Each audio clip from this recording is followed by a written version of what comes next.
Hello, Dr. Raj. Hi, good morning. How are you? Good morning, Dr. Raj. Shall we start? Yes, let's start. So, I hope I don't sleep 7 in the morning here. So let's see.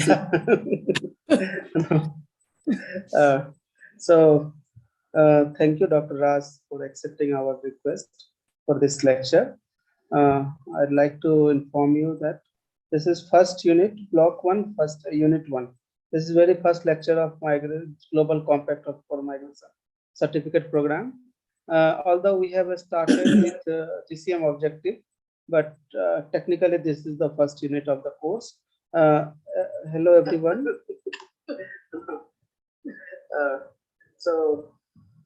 Thank you, Dr. Raj. Okay. So, sorry, Dr. Raj, disturbance. So, hello, everyone. Good morning, good afternoon, good evening. I'm very happy to welcome Dr. Raj to this forum. Dr. Raj Bardoi holds a PhD degree in economics with labor and employment focus. She has well over 32 years of work experience in teaching and research in universities in the Caribbean and African regions, and as senior economist in the United Systems organizations, including in the field and at headquarters in New York. Her professional experience covers a wide range of socioeconomic development issues and challenges in the Caribbean and Africa regions, including, among others, poverty reduction and sustainable development, labor and employment policies, financing development through private and international resource mobilization, gender and development, small and medium enterprise development, migration and development. Since leaving active services with UN and other agencies, Dr. Bardoi has continued her research on the nexus between migration and development.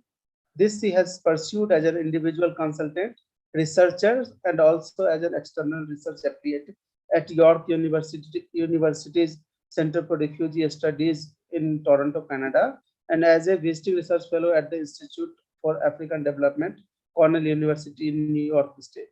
Currently, she is exploring the possibility of undertaking research on engaging the Caribbean diaspora in the development of their countries of origin. Dr. Bardoi has a number of publications for it, and also for us, for this certificate program, GRFDT, which is also an organizing member of the course.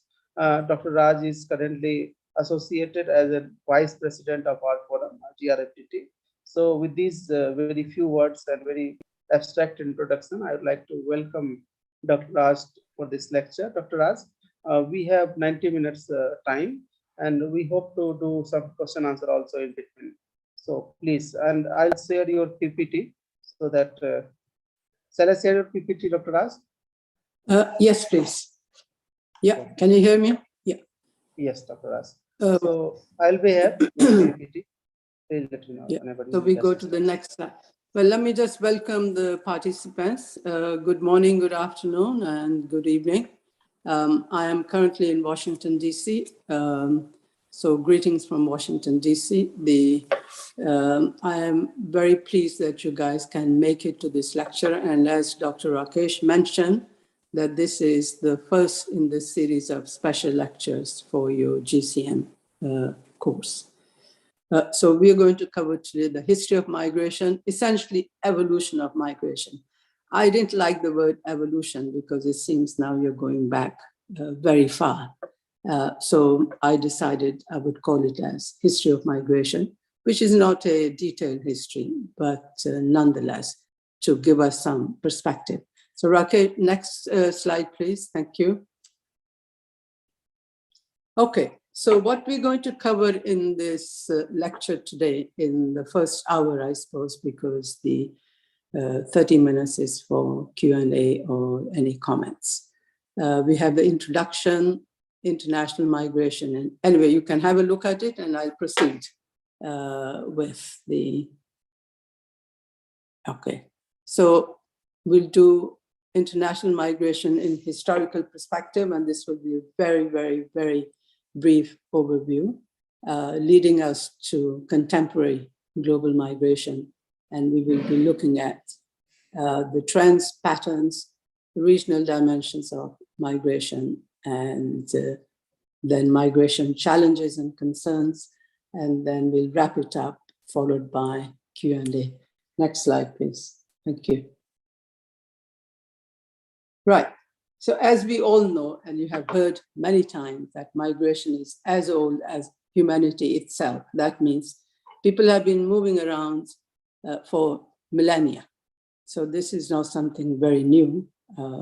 What is new is that migration has evolved over time, meaning that human settlements have spread to various parts of the world, starting with Africa, going into Asia, Europe, the Americas, and so on and so forth.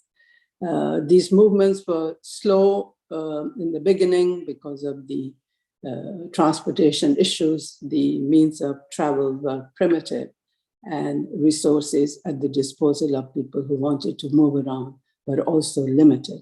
And those factors constrained how far and how many could move around.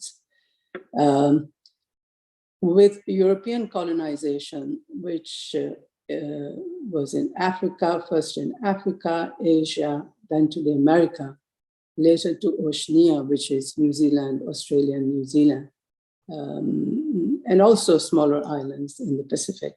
That gave rise to outward migration, meaning that with colonization, migration of Europeans who were colonizing, essentially British, French, Netherlands, Spain a bit, and so on.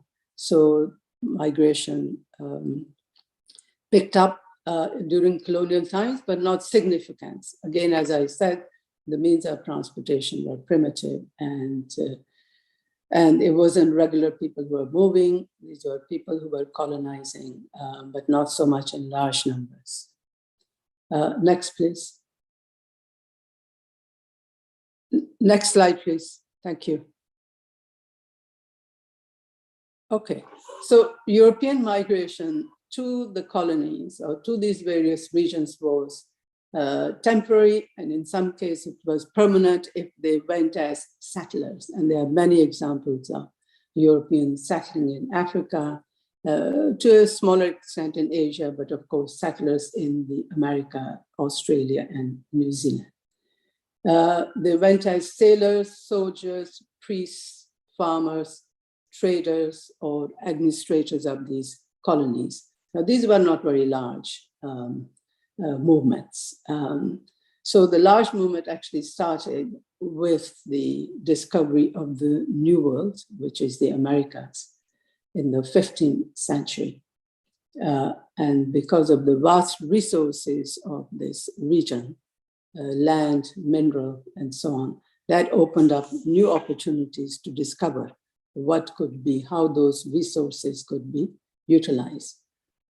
Just like during colonial time in Asia and Africa, the resources were exploited for the benefit of the colonizing countries, and capital had moved, and resources had moved to those colonial countries.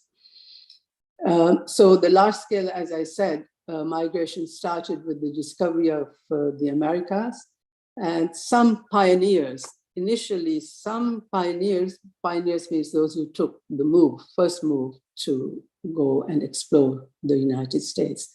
They were from England, and they're called pioneers because they had the resources and the backing of the government at that time to go and see what they could find.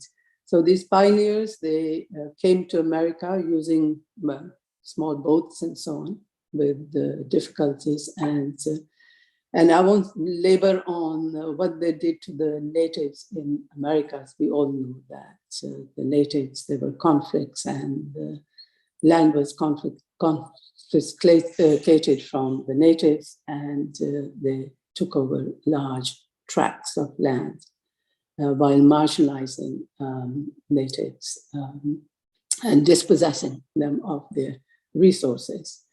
Now, because they came as settlers and formed these colonies, now they also needed to expand production as well as trade and going production beyond subsistence. So this resulted in acute labor shortages. On the other hand, in Europe, there was population pressure or surplus of population. And so here you have a need for labor in the Americas. So what I will do now is to briefly discuss this historical migration in the Americas and Oceania from 1600 to 1914 to understand the forces that influenced mass migration. In other words, why 1600? Because prior to that, this marks almost the end of the Middle Ages, and people were free to travel if they wanted to. Before that, they were tied to the land, so the movement was limited. With that, how did that result into mass migration? And I will speak to that. Okay, and the reason for, next slide, please. Dr. Rakesh, next slide, please.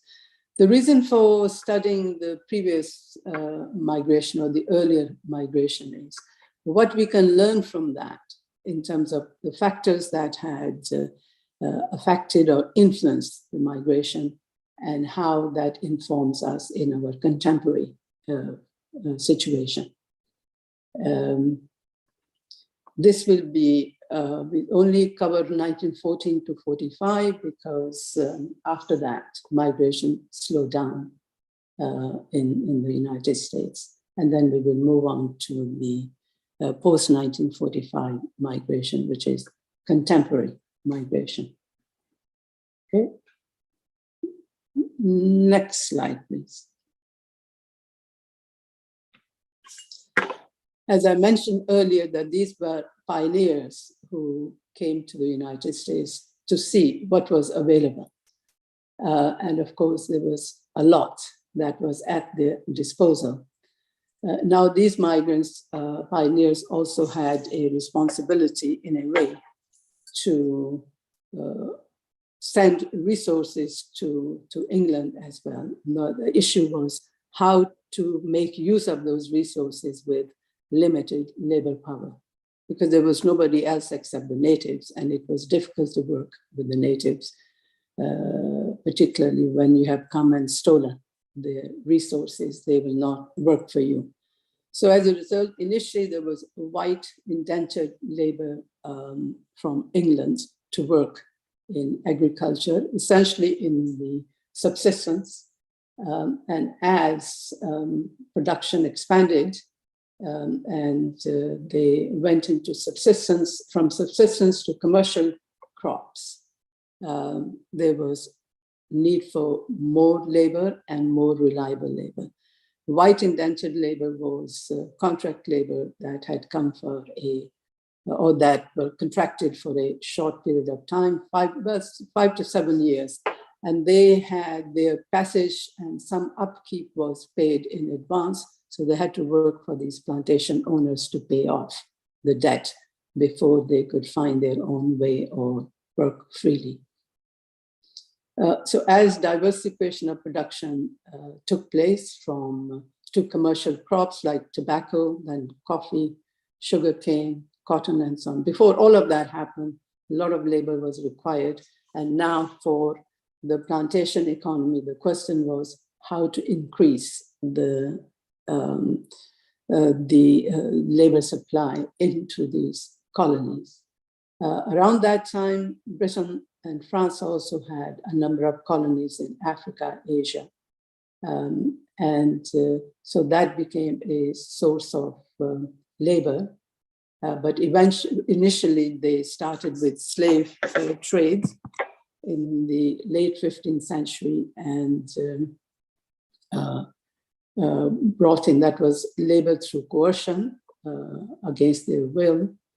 So the ships went to Africa, brought in, I'm not going to go into detail, labor, and then that labor was auctioned off to various plantation owners.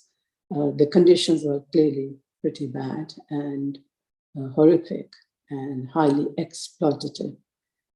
So slave labor from Africa started in 1492 and continued until 1820, until the slave trade was abolished. Not slavery. Slavery went on until 1856.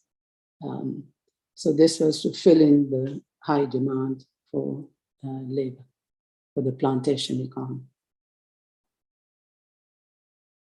Next slide, please.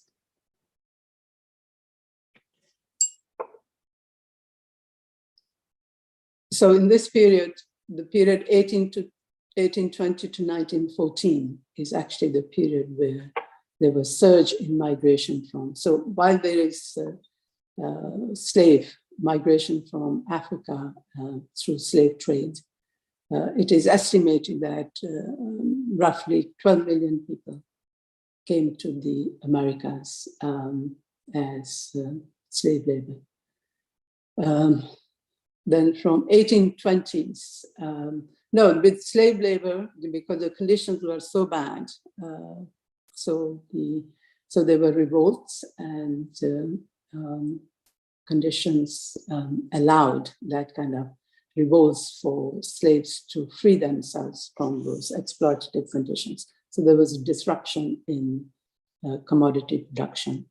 Now this is also the period production had increased and commerce or trade had also increased, and the word got around through pioneers that there was a lot of fortune to be made in the Americas. So the migration from England started from the 1820s. It was free.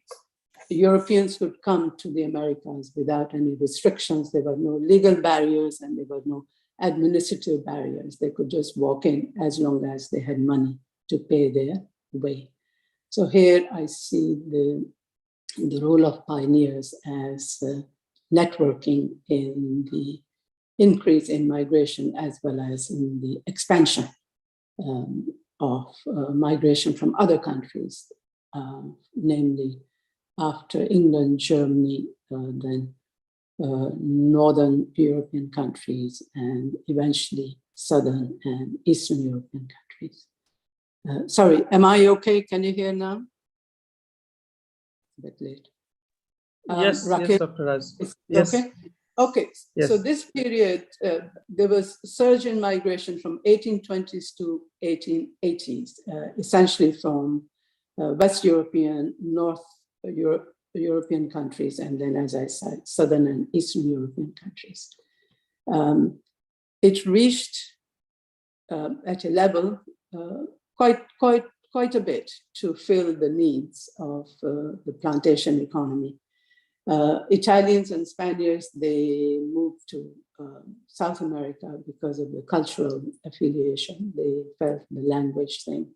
They felt, and they were not so much welcome in the US because there was bias towards West Europeans or Western European migrants. The reason being that pioneers had seen America as a European society based on the culture, norms, and values of West Europe.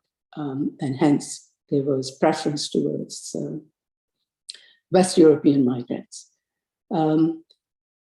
So this continued until 1914, and maybe I should take a break and say that in this intervening period, there was also expansion in other sectors, and industrialization had taken place. The migrants had contributed in a great deal to that. And with the end of slavery, or with the end of slavery and slave trades, and even though migrants had come from Europe, more labor was needed, especially in the railways, in the construction of railways, and by then mines, gold mines were discovered, and other mines were also, mineral resources were discovered. Around 1850 to 1860 or so, indentured labor from China, Japan was recruited for the construction of railway networks and for the mines. And of course, they were contract labor, and most were expected to leave, although some stayed behind. Up to the 1914, approximately 50 to 55 million Europeans migrated to Americas and Australia and New Zealand. This is called as mass migration. With this mass migration, there was a natural break in the sense that First World War, next slide, please. Okay, so indentured labor was brought in not only from China, recruited from China and Japan, but Britain also provided indentured labor from its colonies in the Caribbean and East and South Africa. From India, of course, the indentured labor that went to Caribbean, East and South Africa, Fiji, Malaya was from India, essentially from India, and they went to work on sugar cane plantations as well as rubber plantations. This contract labor or indentured labor, which began in 1820, soon after the end of slavery, and it went on until 1910 when it was abolished. 1914 till 45 saw then the stagnation or slow growth in the economy in the Americas as elsewhere because of the First and Second World Wars. So during this interwar period, there was a reduction in demand for migrant labor. And in addition to that, there was also the need to control migration was also felt. And this control was through the introduction of quota system for migrants, European, of course, quota system based on their nationalities. And the introduction of literacy tests or Americanization, as they said, they needed to know English. Before there weren't such restrictions, there was free movement in the Americas. And they also introduced passport requirements. And here we see politics also playing because there was a resentment to some extent among these migrants from West Europe, that there were too many people from Southern and Eastern European countries coming into the country. So next slide, please, Rakesh. So we see figure 1, which is colonial migration from 17th to 19th centuries. I will not explain, except just to say that this is captured migration from Europe going into the US, going into Canada, into South Africa, South America, and labor coming from Africa in the form of slave, and then also labor going into Australia from Asia. You can see those arrows, China, India. I'm sorry if you can't see these arrows clearly. But the point here I'm making is that between the 17th and the 19th centuries, there was this situation with colonial migration, including in the United States. Okay, so next slide, please. I will move, let me see the time, what time we make. Okay, we have done almost half an hour. So what do we learn from earlier migration, and why I decided we should talk about the earlier migration? So what we learned from the earlier migration is that migration is actually, or was more a function of the pull factor. In other words, there was demand for labor and not the poor social and economic conditions prevailing in Europe at that time or in origin countries. So this becomes very clear. So what attracted migrants from Europe was obviously they were poor and their social conditions were also appalling. But that was not enough to allow migration. So what allowed was that there was need for their labor, there was the pull factor, and the fact that they were facilitating factors in the sense that there was no barriers to entry into America, so it was free. So the second, I'm not saying lesson, but the second important point that emerges is that migration always follows the business cycle, meaning when there's increased and sustained growth, there is demand for labor, and when there is economic decline or stagnation, the demand for labor, including migrant, especially migrant labor, goes down or decreases. Now, these are important factors, or these are important points which inform us as we move into contemporary migration. And the third important point that comes out is that in a capitalist market economy, profit is the main factor, and this economy, capitalist economy, is driven by cheap labor. It was slavery, indenture, short-term, temporary and seasonal labor, and it continues cheap labor into the economies of countries that need their labor power. Next, please. We also note from this earlier migration that labor is critically important in economic growth and development. And as we have seen, just going through this earlier migration, we find that labor contributed to economic growth. There was production, diversification of production, industrialization, and then trade expanded, production expanded, and indeed migration contributed to population growth. And this is how those societies became what they are. We also note that pioneers helped in the increase and expansion of new migrants, and that the network effect is in place. And this network effect also created diasporic societies. Now, these are all important points that inform us in our discussion on contemporary migration. And that when labor is not needed, migrant labor is not needed, barriers are put in place. And in this case, they were legal as well as administrative barriers to regulate the flow of migrants coming into into Americas.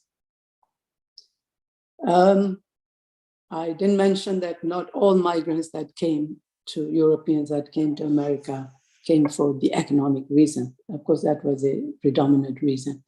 Some also fled to avoid persecution, whether it was religious or ideological, or avoiding repressive and monarchical regimes in those days. So in the net, we can conclude that earlier migration contributed to population growth, to social, economic, political formation in the United States and Oceania. Okay, we conclude this. As we said, there was a natural break in migration during the interwar period. I will now move, next slide, please, Rakesh.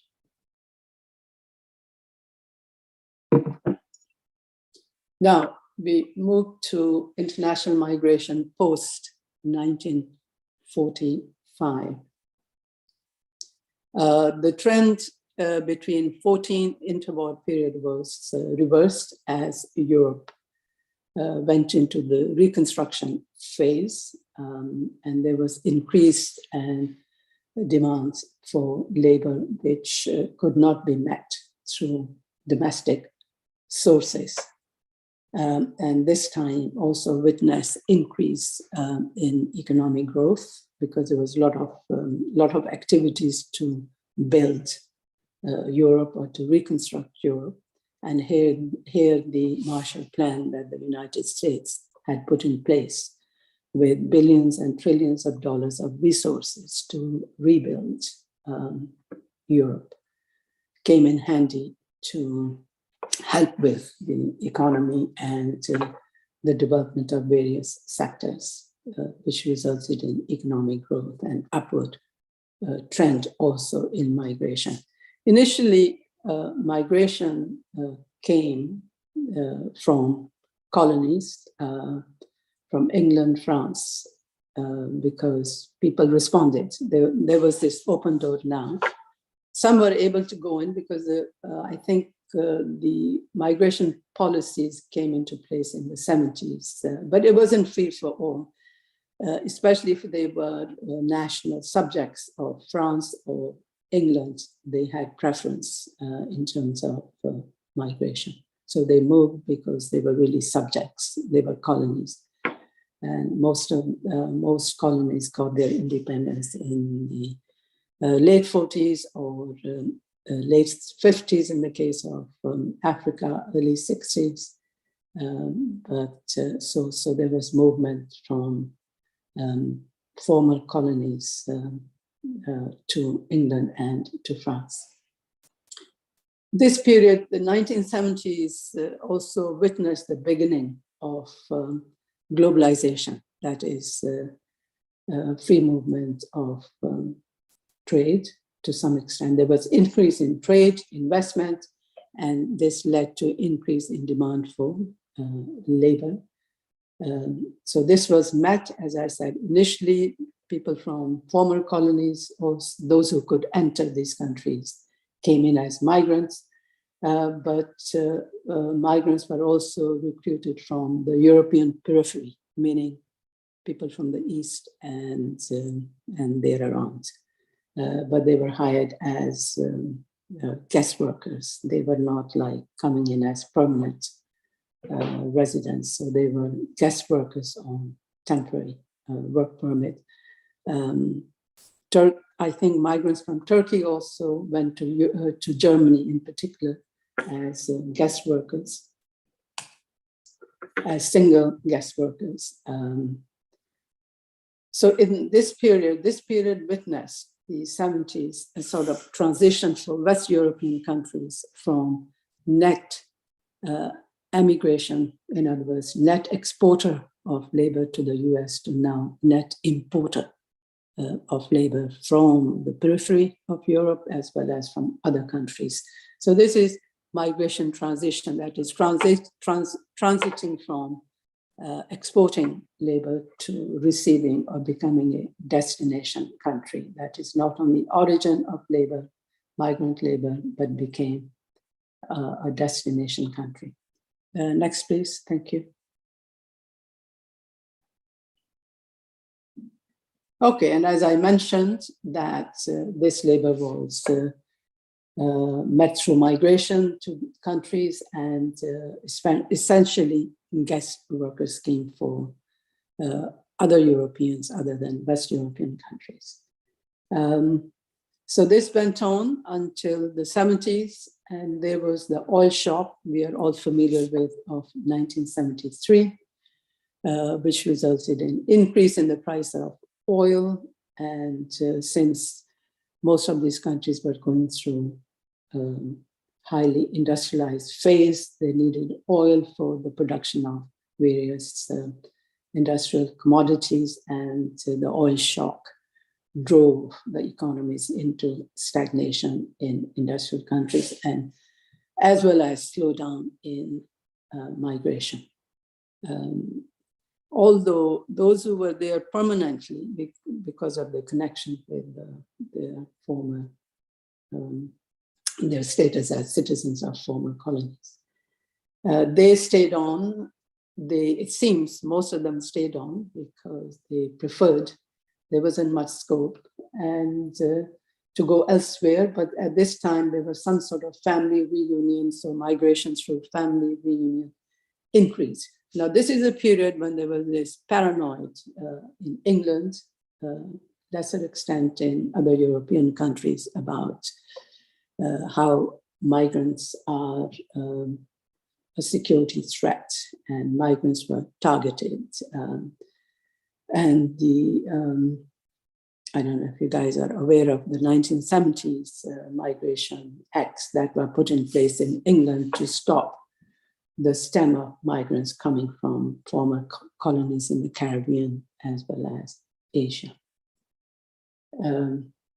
So here there was a halt or a sort of slowdown in migration from former colonies, because the demand was low. And as I mentioned earlier, what we learned from the earlier migration was that migration goes along with with business cycles. If the economy does well, there's increase in, if there's shortage of labor, it is met through migration. And if the economies are not doing well or there's stagnation, the same happens with migration. Migration then goes down.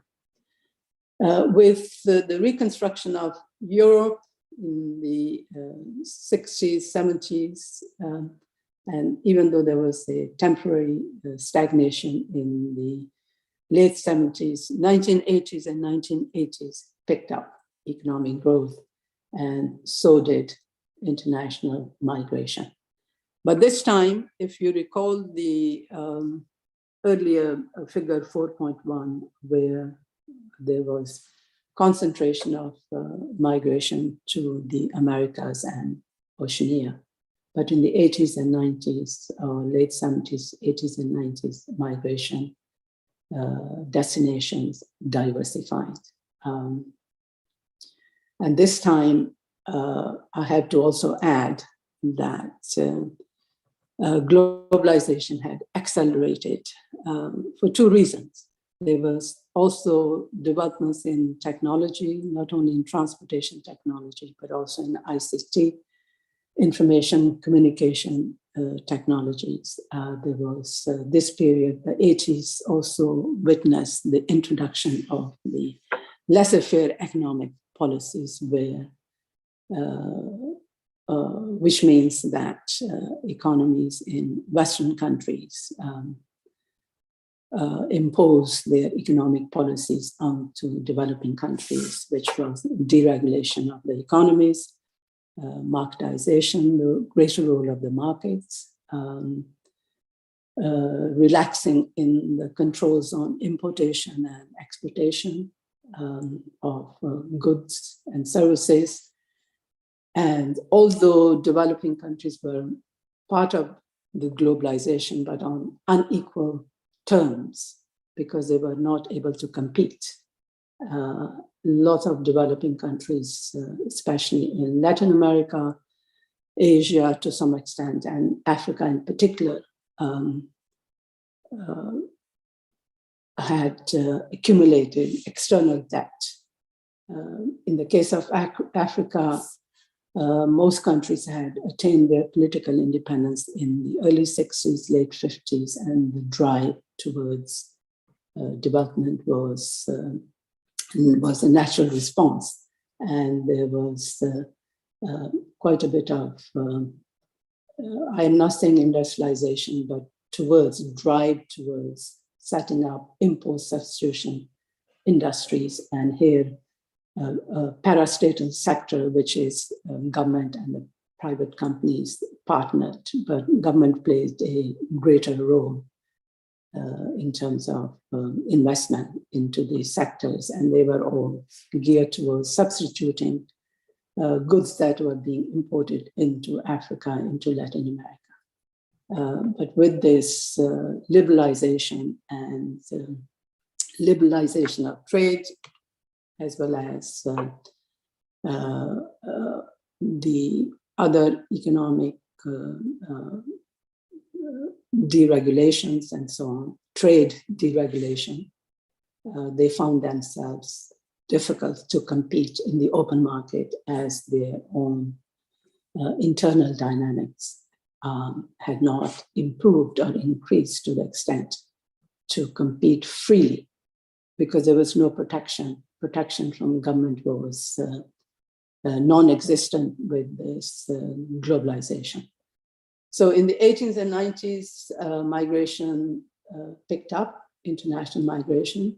In the case of Africa, I have to add, because there were opportunities in the 80s and until mid-80s, as countries were developing into various arenas. So there wasn't much need for natives to migrate elsewhere, because there were opportunities were created through the public sector, whether it was the civil service sector, whether it was a parastatal sector. But in the 80s, mid-80s, when structural adjustment programs were put in place, there were massive layoffs because the civil service had to be reorganized to cut expenses. And that is one of the mantras of the structural adjustment programs, that government's role should be minimized and that services, social services, should be privatized. So there was some migration in the mid-80s from Africa initially to other more developed African countries, to some extent, I would say South Africa, if it was possible, perhaps less so. 90s picked up in terms of international growth. People now, the migration moved not only to England and France, but also to the US, Canada, Germany. And this is the time when migration also increased to the Gulf states because the oil producing countries of the GCC were doing tremendously well, and they had no human resources of their own. These are small states, and human resources are not, they are still not very well developed. So they rely entirely on, mostly, I would say, on imported or migrant labor as guest workers. Next slide, please. Next slide, please. Okay, so there was migration from Asia into the Gulf states as semi-skilled or relatively, I would say, less skilled migrants moved under this contract system, the kafala system, which I will not mention. Somebody will talk about it later, but this was, suffice it to say, this was as contract workers, or as they say, guest workers, working in the Gulf states in the construction sector, largely in the construction sector, because of the oil wealth. Gulf countries, now the policy was to diversify their economy away from oil only and go into other sectors, and that kicked in this construction boom, not only in the infrastructure, but also some industries, real estate, a lot of construction of housing, and at the same time, construction of roads, bridges, and ports, and so on and so forth, because they have the resources. So this continues to date to the Gulf countries, and although with the pandemic, there was a slowdown like elsewhere. Okay, so I did mention about accelerated globalization that opened up new opportunities in developed countries or in industrialized countries. But this time it was highly skilled workers. And as we know, labor markets in highly developed countries or industrialized countries are segmented. That is, there's demand for highly skilled labor and not much in terms of migrants, in terms of semi or unskilled labor. So this is labor market segmentation. So the demand for lower skilled, although it's there in these industrialized countries, but it was met through either seasonal, temporary recruitment and otherwise through irregular migration. Because there is demand, but there are no pathways for managing semi-skilled or unskilled labor migrants into industrialized countries, and hence people resort to irregular means because they are needed. They are needed, but receiving countries don't want to admit that there is need for unskilled labor because their own native population don't want to do the jobs but the jobs need to be done. And we know, we have heard of a lot of irregular migration into Europe, as well as into the Americas through border crossing. So this, as we move into the new millennium, strict migration controls have been put in place in developed countries, especially with Europe, with the free movement of Europeans within the European Union. So there is, although no border control for Europeans within Europe, border controls have been accelerated outside the Schengen area, from outside the Schengen area. Okay, so I will be talking about the current numbers and the characteristics or the trends in this in a while. Let me quickly mention that not all migration is from south to north. So this is a misnomer. Next slide, please. Sorry, next slide. So migration is not only from south to north, but there is also south to south migration, especially since the 1970s. It has been increasing, although at a low rate. That is global migration. It's increasing, but at a low rate. From 1970, there were 85 million migrants globally, which includes also migrants from the south. And this increased to 272 million in 2019. That shows I'm sleepy. 2019. And so what happens now, I'm going to pick up my voice so it does not take me to the sleep mode. This happens. If I slow down, I go into so let me just, if I'm too loud, let me know. So now what follows is we're going to discuss the migration trends and major sending and receiving countries and what are the regional dimensions of migration and the main migration corridors. And then I will end this particular section by making some observations. Next slide, please.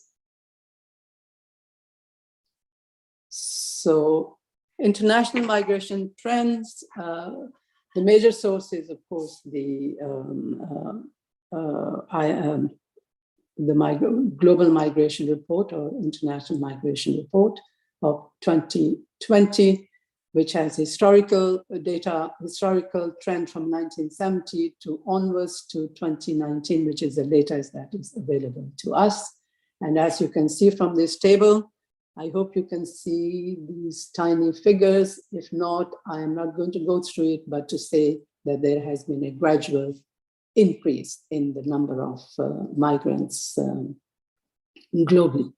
And in, for example, 2000, there were 172 million migrants all over, and that constituted about 2.8% of the global population, increasing to almost 2015, in 2015, increasing to almost 250 or 249 million, constituting about 3.4% of the global population to 272 million, approximately 272 million in 2019, constituting about 3.5%. So as you can see, that while there is, in terms of numbers, there is an increase, but this increase is at a slower rate, as also shown by proportionate figures. So while the population is increasing in developing countries,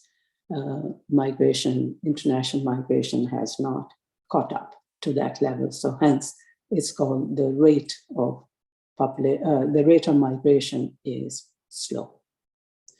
Next slide, please. Okay, I'm running out of time. Okay, so this is a snapshot of international migration. So you can see the curve just sort of stable or steady almost. So it has oscillated between 2.8% in 1995 to 3.5%, just a marginal increase. Next slide, please. What are the main destinations? I have mentioned some before. So there are top 20 destinations and origin countries, in other words, where migrants come from, destination where migrants go to, and origin where they come from. So we see destination, migrants, residents in the US, Germany, Saudi Arabia, Russian Federation, UK, so on and so forth, and the Emirates, quite a bit, the number. And where they're coming from, largely from India, the top three migrant sending countries are India, Mexico, China, Russian Federation, and of course, Syria now with this problem of the conflicts, persistent conflict.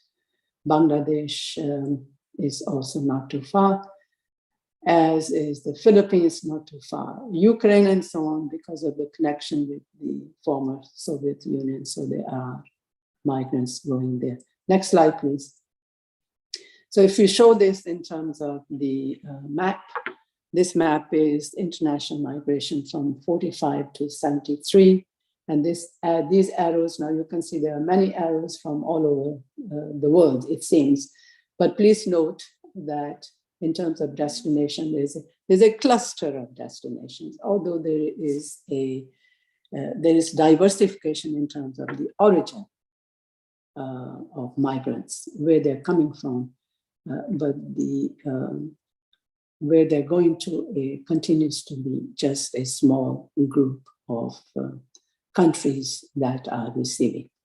And it's not very different from earlier migration, except the earlier migration, most came from Europe to America, to Australia, and to New Zealand, because these were the countries that were developed and had need for labor. Europe had not developed at that time. So it's essentially a slight reversal from Europe to Europe, but the traditional classical destination countries remain intact, suggesting that there hasn't been much global, there hasn't been much economic growth in developing countries to achieve their migration transition. They continue to be sending countries. Next, please.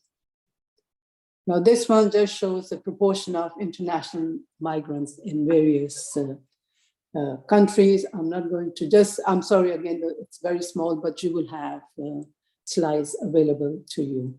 And if you notice, in the case of Qatar, you will see 78.7% of its population is composed of migrants, right? That shows that it's a very small country with very low native labor force and reliant on migrants for its for activities in its economic sectors. The reason I put this, next slide, Rakesh, please, is just to show how small countries, island economies are so susceptible. They're open to migration because they're highly open economies. They're small economies, very, very low internal dynamics for growth, and their proximity. Most of them are in the Caribbean countries. In the American hemisphere, their proximity to the hemisphere, and the network effect, because people from the Caribbean have been, well, not only historically, but they have been moving for a very long time, and the network effect plays a role in terms of attracting their fellow citizens from their islands. Very small countries, just to mention one, St. Kitts, which has a population of 110,000, approximately 70% of its population resides outside, mainly in the US, Canada, and England. My own country, Dominica, which has a population of 72,000, approximately 55%, including myself, reside outside their islands. Now, this has very serious, and similarly, there are other islands in the Pacific, island in Africa, too, the Seychelles, Cape Verde, so on and so forth. Well, some of these countries. They were very high rate because they have a very small population. And when out of that small population, a significant number moves outside, it increases the proportion of people living outside. Okay, the reason I threw in, next slide, please, Rakesh. The reason I put in this slide was just to show how small economies are vulnerable to migration. In other words, they are vulnerable to external resources, which are either whether it is through grants or whether it is through remittances from their residents abroad and so on. The vulnerability is shocking for these small economies. And that means they will never be able to pull through. They will remain for a long time to come because of the geographic disadvantage. You also have population disadvantage and resource constraints, apart from water, sea resources. Next slide, we are into, we did mention the countries where the regions, I'm still into the destination regions. So it's Europe, which has it. Can I go back to the previous one, please, Celeste? Previous one, Rakesh. So Europe has 82 million migrants. Mainly they are Europeans themselves. In other words, they're from within Europe because of the free mobility. I would say roughly half or thereabouts are from within Europe. Asia has 84, 31% of the global migrant stock, and 59 million in North America, and Latin America and the Caribbean, 4%. They constitute 4% of the global stock. Okay, let's move to the next one, please. I think time is running out. I will just need maybe 10 more minutes and then we'll go into Q&A. I think I'll just flash this. We have done the major destination. I go to next slide, please. A destination and origin. Okay, so I have talked about it. These are the main destination countries. Okay, the time has ended, I'm warned, and I have said where they come from. So let's go into next slide. Migration corridors. What are migration corridors? Migration corridors, I think it's important to have some appreciation of certain concepts. So I'm going to spend a minute on this as to what that means. It means corridors that represent cumulative migratory movements. In other words, where people are going from one part to the other. For the Africa region, for example, I was not able to show you a slide, but I just pulled out a few lines. For the Africa region, the migration corridors from North Africa to France. North Africa means Algeria, Morocco, and Tunisia, going into France, Spain, and Italy, well, partly because of colonial connection to this, and partly because of the proximity to these destinations.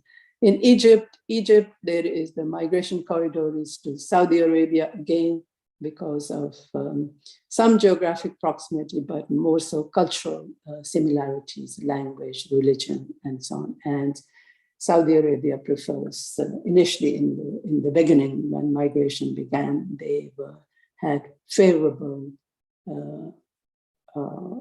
they favored Egyptians, and this corridor continues. In West Africa, from Burkina Faso to Cote d'Ivoire, whether this continues or not, but this has been the trend. As I said, the next slide, please, that Intra-regional migration, in other words, migration is just not south to north, but also south to south. And unfortunately, although there is intra-regional migration, and there are certain regions which do better than other regions, for example, Africa has more migration within the continents, intra-Africa migration, although it is also, migration is increasing outside the continent as well. But one of the reasons for a low level of intra-regional migration is that the economic conditions in the neighboring countries are not necessarily better than in their home countries, somewhat in some countries, and hence there is somewhat migration. For example, migration to South Africa since the end of apartheid. South Africa is more developed. And it also has a historic link in terms of migration with Southern African countries, where labor was attracted to work in the mines from Mozambique, Lesotho, Swaziland, Botswana, and Zimbabwe, and so on. And this trend has continued.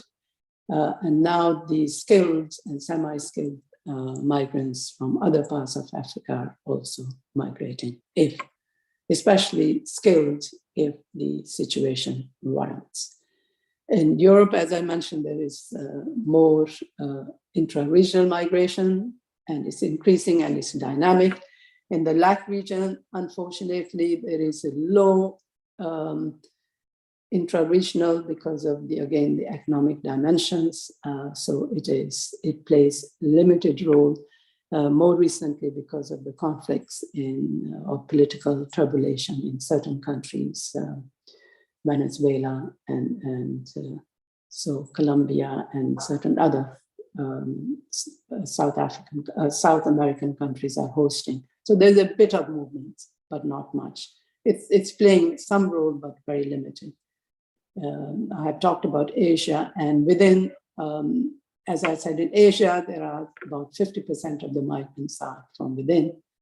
And in the case of the Oceania, the movement is from, it is intra-region, but it's coming more from the Pacific because they are less developed islands, and also because of the environmental challenges that they face, economic and environmental.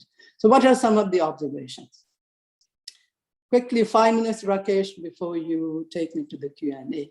So some of the observations from what I have said is that we see for Europe, changing direction of migration flow from immigrant to immigrant. There are more and more countries that are being affected by migration experiences due to the tendency of, the tendency of globalization. More are being involved in migration experiences because developing countries are not engaged on equal terms, or they don't have, they are not competing equally in this globalized world, and hence poverty is on the increase, and people are trying to find ways to move elsewhere to improve their lives and living condition.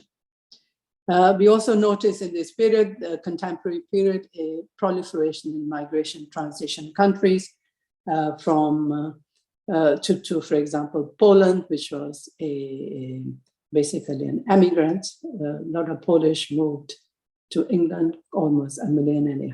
Now Poland is a destination country, South Korea, Spain, Morocco, to some extent, and Turkey. That doesn't mean that they're only destination, they're also transit and origin countries. Latin America reversed its position. Instead of being an immigration country, as was the case in the 19th century, it became now an emigration country. You also notice feminization of migration. Women are migrating on their own, and not necessarily as part of the household only.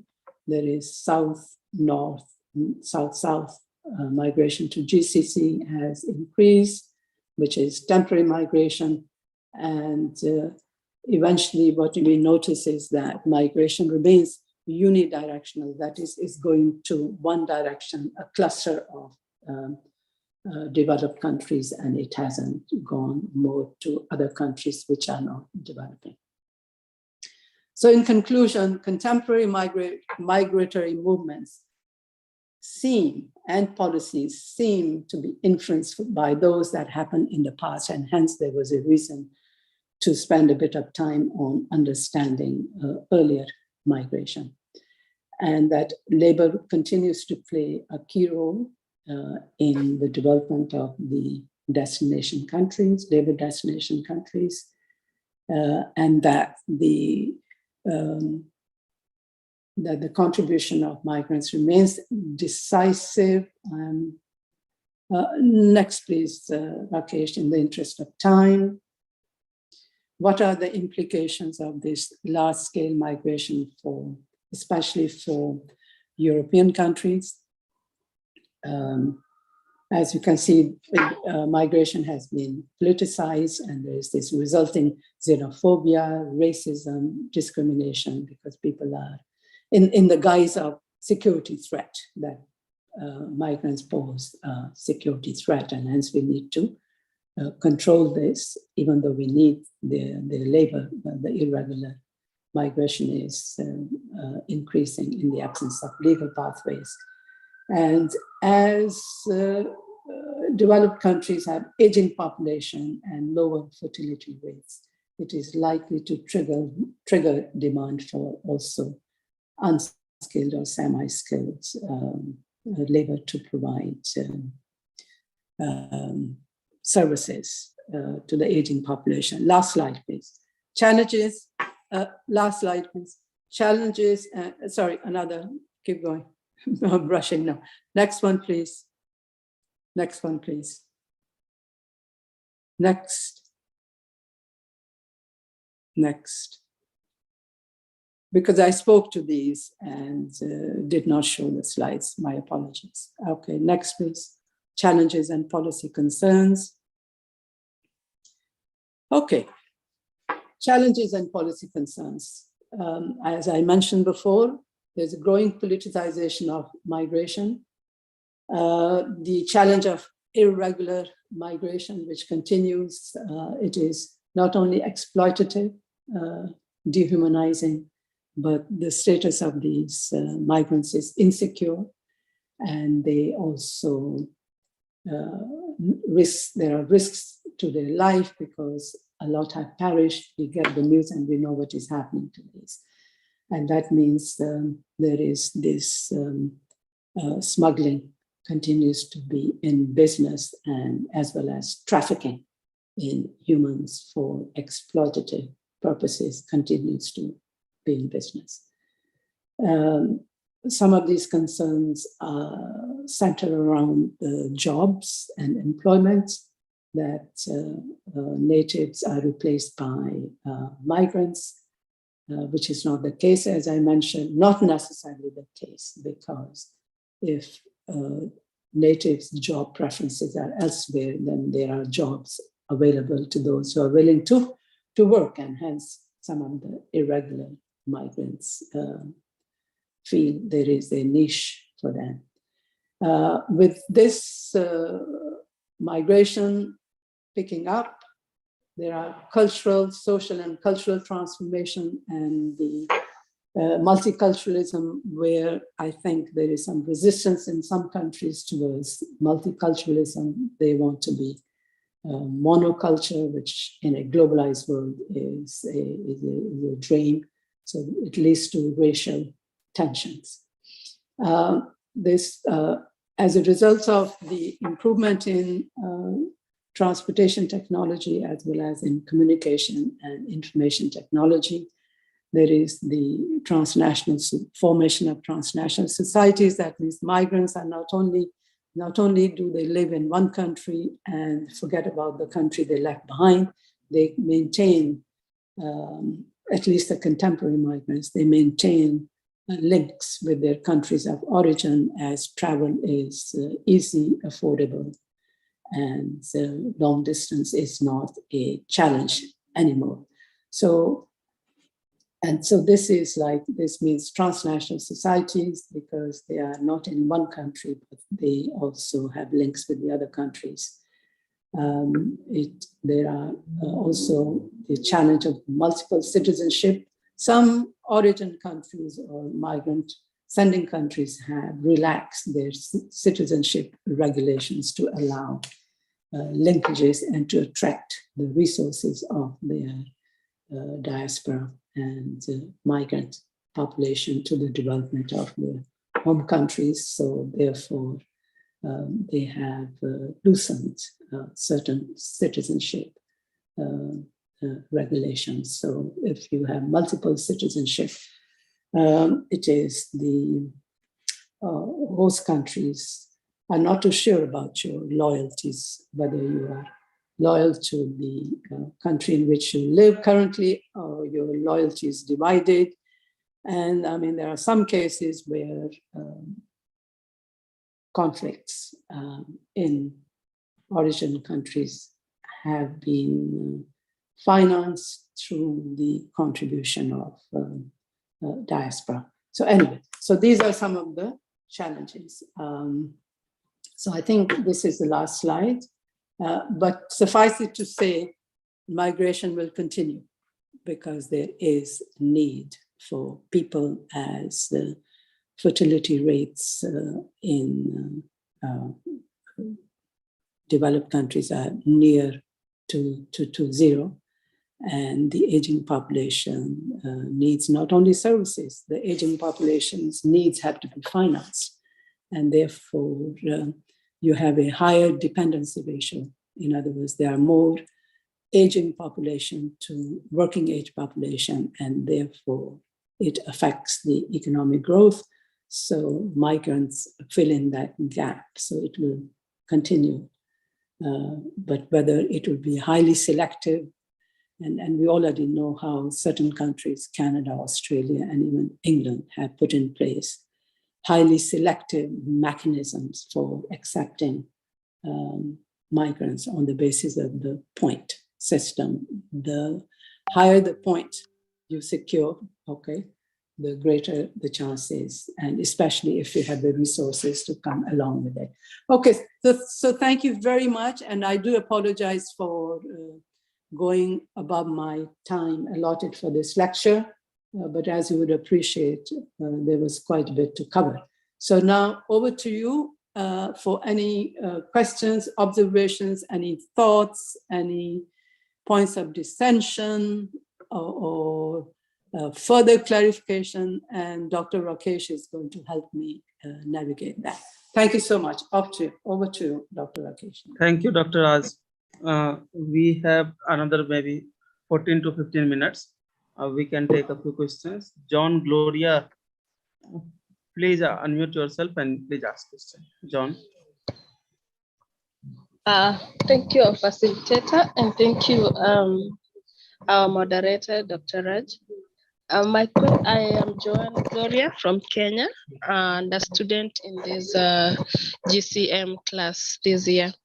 I have a concern on the part of challenges that our facilitator has given us on the challenges and policy concerns on the issue of irregular migration, where we are seeing the insecure status, risk of life, and also dehumanization. Could we also say in that concern that we are now experiencing modern slavery? Thank you.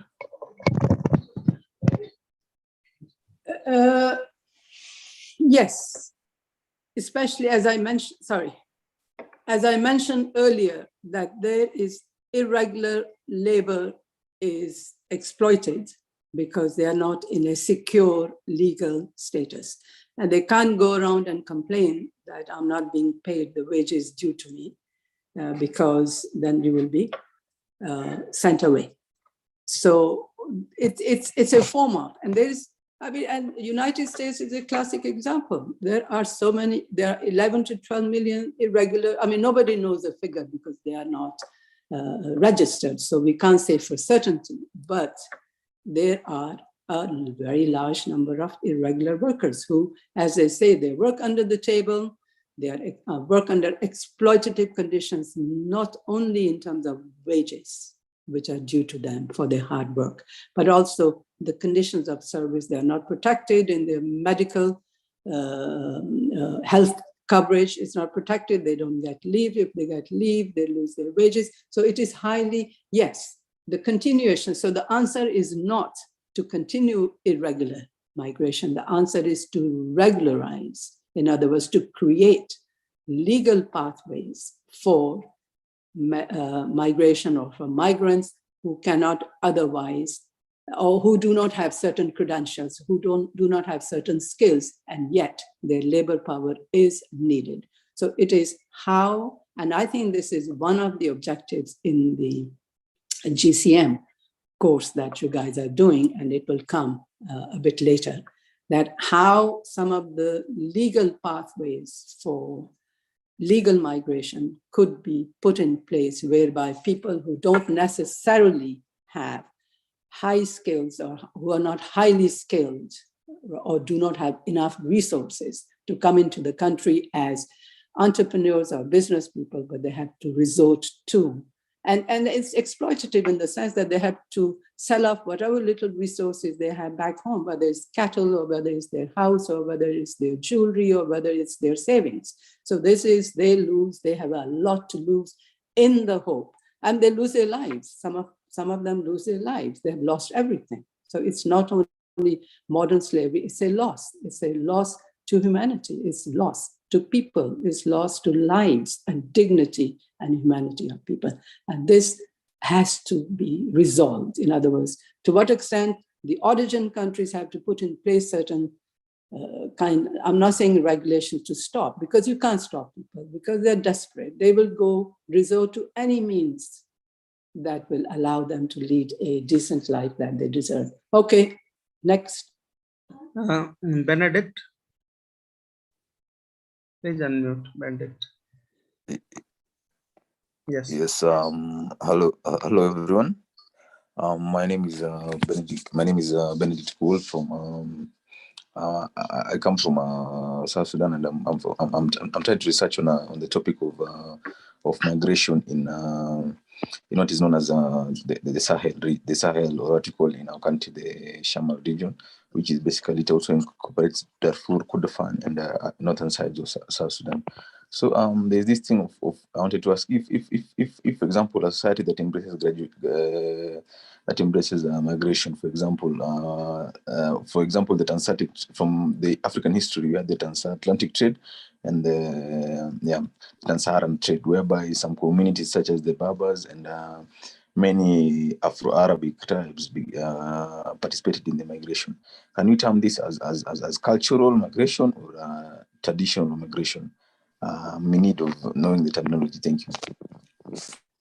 But I don't know much about that, but what I can say, this cross-border movements, you see, in the case of Africa, the boundaries of African countries have been artificially created through these are colonial boundaries.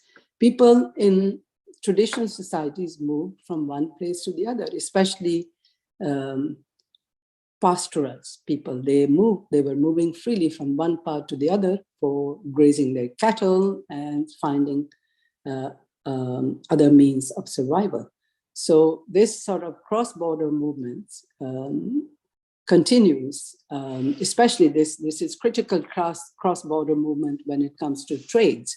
And this happens, and now with the formation of sub-regional communities in African countries. You have the Southern African community, you have the East African community, Central, West African, and so on. So I think there's a very big also concern that even though people are bringing their goods from one country within the sub-region to another country, they sometimes go beyond that sub-region because of the traditional ties. So whether it's a cultural or it's migration, migration means you move. Migration means there's a mobility. Whether it is due to cultural factors or whether it's due to economic factors, that is the reason for moving. The fact that people move is mobility or migration. And it doesn't have to be permanent.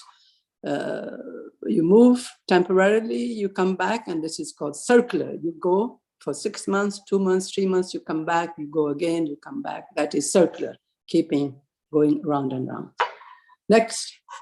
Hope that is that answer. Thank you, Dr. Raj. Thampi, please ask question.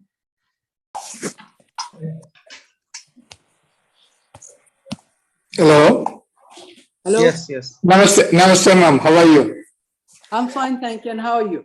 I am very, very okay. I am from the trade union. I was in Middle East. You are telling it is illegal and legal.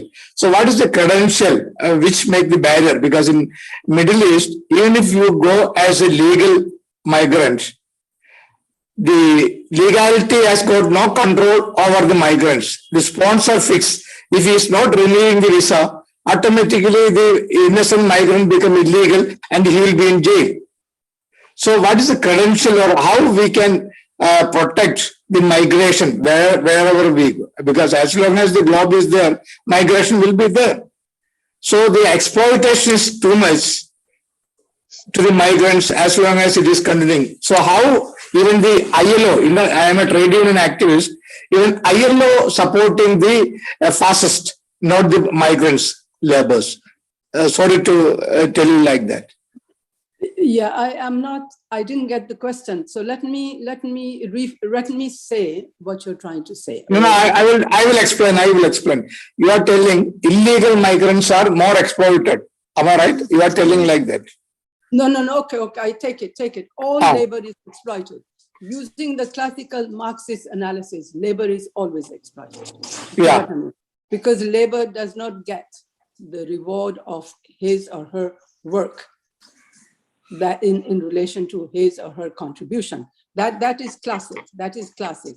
Okay, labor is the creator of wealth, and yet the wealth he or she gets is minuscule. Okay, I mean, there's no doubt about it. Labor is always exploited, okay, unless you work for yourself.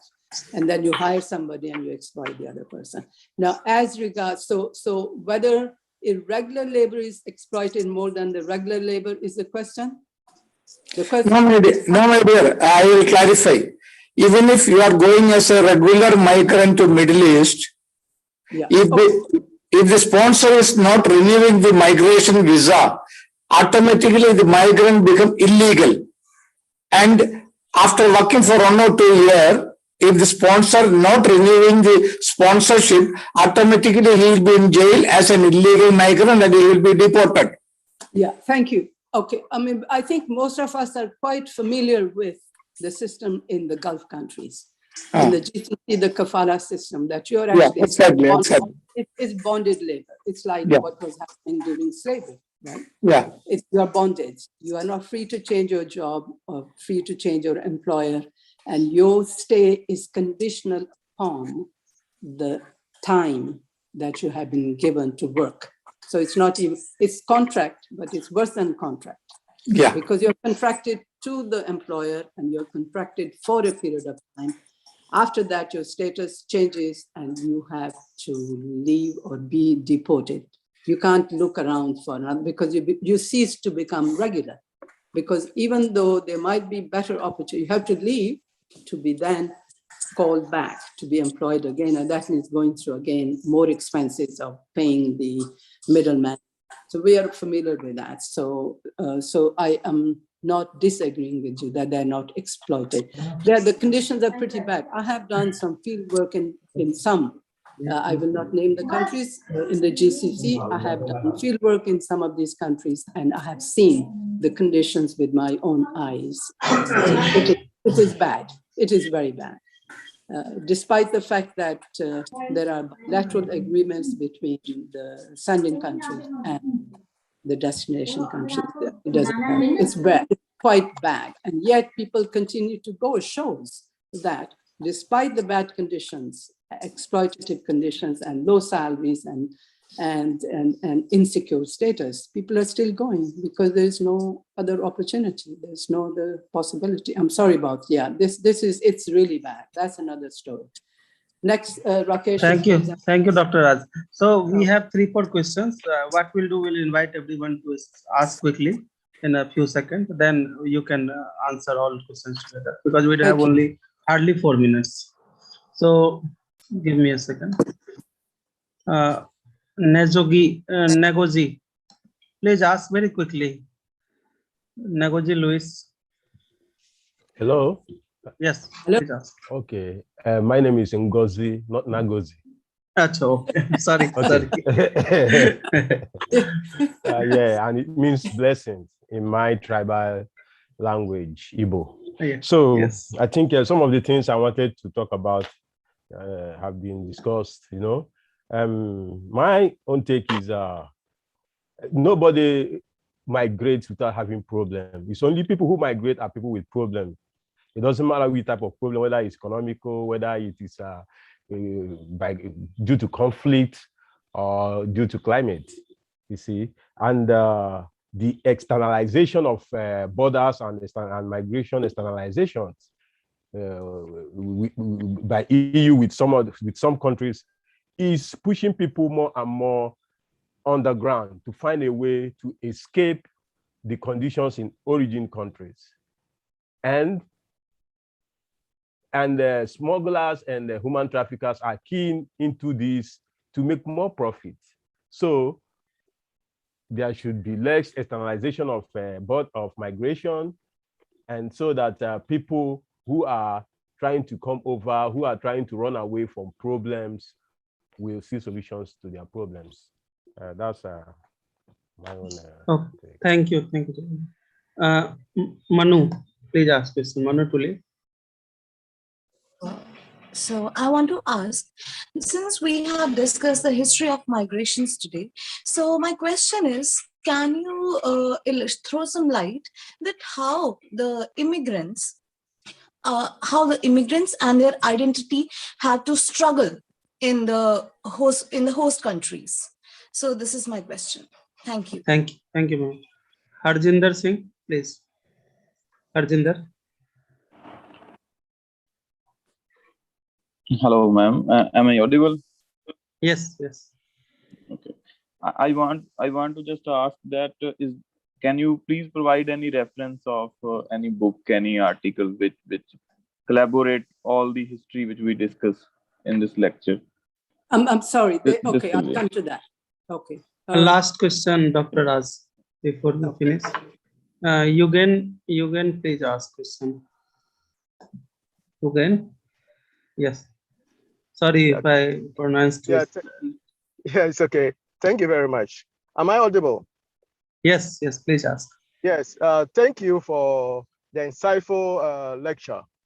Yes, my question is, in the near future, this point system that you talk about, is it sustainable with the background that fertility rate is near zero? Thank you. Okay, all right. I've got 4 questions and maybe 2 minutes, Rakesh. Okay, I am going to say that as regards less border control, in fact, there are stricter border controls now in the around the destination countries, to the extent that in some countries like Australia, for example, migrants are processed outside. So they have subcontracted even the processing into other countries. So they don't even come close to their shores, okay? So there's all this happening. This is largely because I think,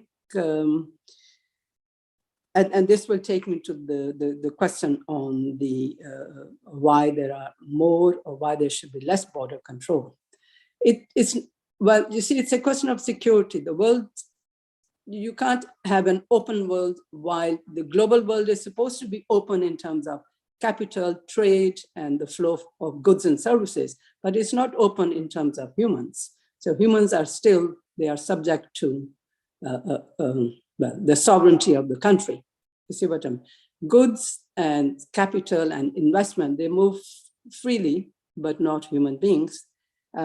And whether there is a possibility for less border control, that would happen only if in origin countries, the conditions, they develop. In other words, if they become, if they achieve their migration transition, obviously there's no reason to have such strict controls because people are happy.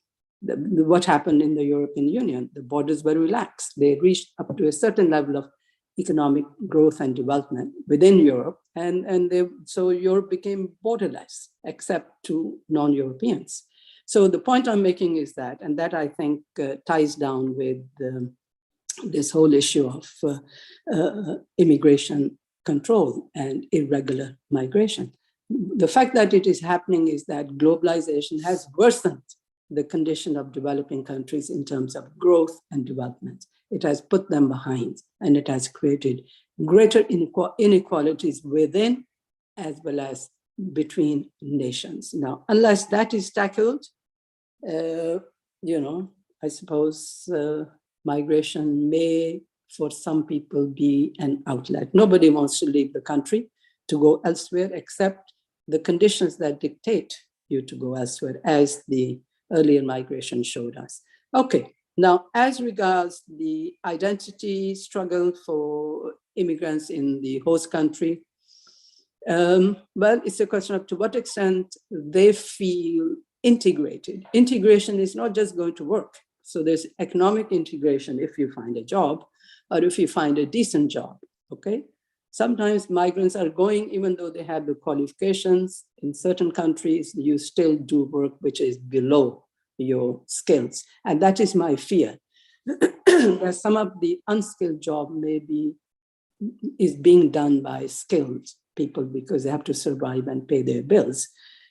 So as regards identity, then, how much are you integrated socially, culturally? And what effort the host country makes in accepting multiculturalism and providing space for multicultural identities to exercise their, and that leads to people setting up these ethnic communities.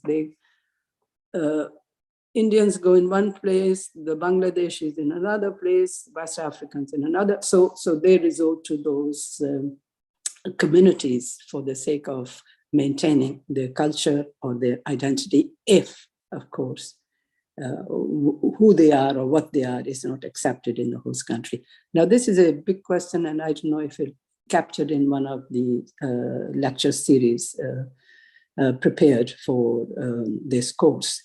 Now, as regards the reading list, I'm going to flash the slide, and my apologies that I did not do that before. Rakesh, please, could you just put the slide, show the slide recommended readings, and that will answer. After this, right, okay. So you've got the list there, you can take a little photo or you will have the slides available to you. Okay, as regards the last questions in half a minute, or have I exceeded? Okay, I think I've exceeded my time. Just the last, to what extent the point system is sustainable? It can be made sustainable as long as there is need for, as long as they can decide who they want, okay? So it's up to the host country to continue, and as long as people are willing to go by the point system. In other words, if they have no alternatives and they think point system is what will buy them a ticket to these countries, they will do that, unless, of course, their own situation changes and they don't want to do that, okay? And how the network effect will kick in. What the experiences of those skilled people are in these host countries may discourage people not to opt for that. And then maybe if they really, really need semi-skilled, then they will have to reduce or lower the point system. But for the time being, this is one of the ways to select who comes. Okay, who comes to their countries. Okay, with that, I would like to take this opportunity to thank you sincerely for bearing with me for over time, well, more than an hour and a half, and for your attention. And I hope you will consult some of the readings that I have mentioned. And of course, you can check others as well. Thank you very much. And over to you, Rakesh. I'm signing off. Thank you. Thank you. Thank you, Dr. Raz. And I think this is a great start for conceptual papers and conceptual units. So thank you, and the participants have participated very well, actually. So that also shows the discussion was quite enriched, and it helped everyone. It helped us also. So thank you very much. To the participants, Tuesday again we'll meet at 3 p.m. Central European Time. I will, for a moment, I'll flash the poster for Tuesday. So you can see Tuesday will start at 3 p.m. That will be 6:30 p.m. Indian time, and I think 9 p.m. Manila time. And accordingly, you can calculate. So I'll share this poster in the group. Tuesday we'll meet again. So thank you everyone. Thank you for participating in this lecture. We hope to see you again Tuesday. Thank you, Dr. Ras. Thank And you. thank you, Dr. Rakesh, for bearing with me. Thank you very much. No, Dr. Ras. Take care. Thanks. Okay. Thanks Bye. to you. Bye Bye. to everyone. Bye. Bye.